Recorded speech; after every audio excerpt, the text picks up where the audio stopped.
সুস্বাদু। এটা হলো আব্বাস হোটেল, চোকনগর। আমরা চোকনগর আব্বাস হোটেলে এসেছি। ছিল আব্বাস হোটেল, এটা হলো চোকনগর। তো তাদের খাবারের মানটা ভালো এবং তাদের সুনাম আছে। বন্ধুরা, আমরা আজকে এই আব্বাসের হোটেলে চলে এসেছি চোকনগরে। এই চোকনগরের আব্বাসের হোটেলের সম্পর্কে আপনাদের অনেকের ধারণা আছে। এই চুই ঝালের সেরা মাংস এই চোকনগরের আব্বাসের হোটেল। এই আব্বাসের হোটেলে আমরা খাইতে বসছি। আমরা এখন খাবো সেই চুই ঝালটা। আমার পাতে ভাই আগে দিয়ে দিয়েছে। এই চুই ঝালটা কিন্তু অনেক মজা। তো আমি এখন দেখবো তাদের মাংসটা কেমন স্বাদ, কেমন টেস্টি। খাওয়ার পরে আপনাদেরকে রিভিউটা আবার দিব।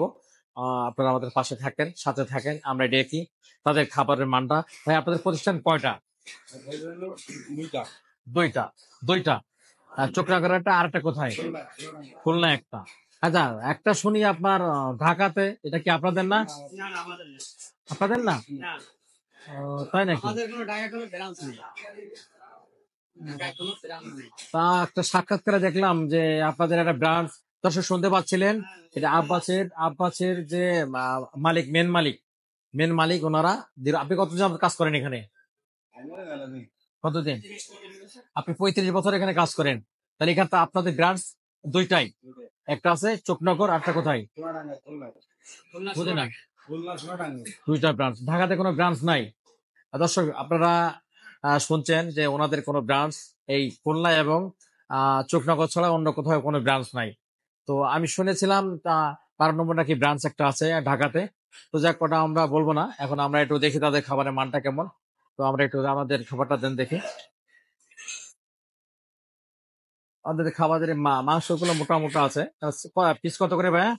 এই যে রসুন, ওনাদের একটা টেস্টি আছে খাবার, সেটা আছে রসুন এবং চুই ঝাল। এটা কিন্তু তাদের সুনাম। এরকম এই জিনিসগুলো তারা কিন্তু সবসময় বেশি দেয়। এটা তাদের খাবারের মানের বেশি মান।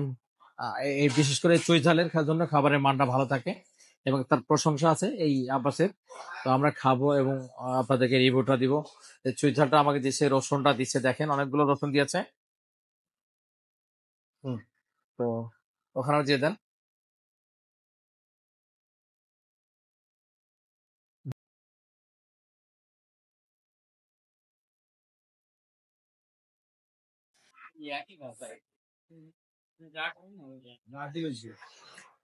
ভাই, আসলে খুব মজাদার খাবার, এটা স্বীকার করতে হবে। হ্যাঁ, খুব সুস্বাদু, খুব মজাদার, সত্যি অসাধারণ।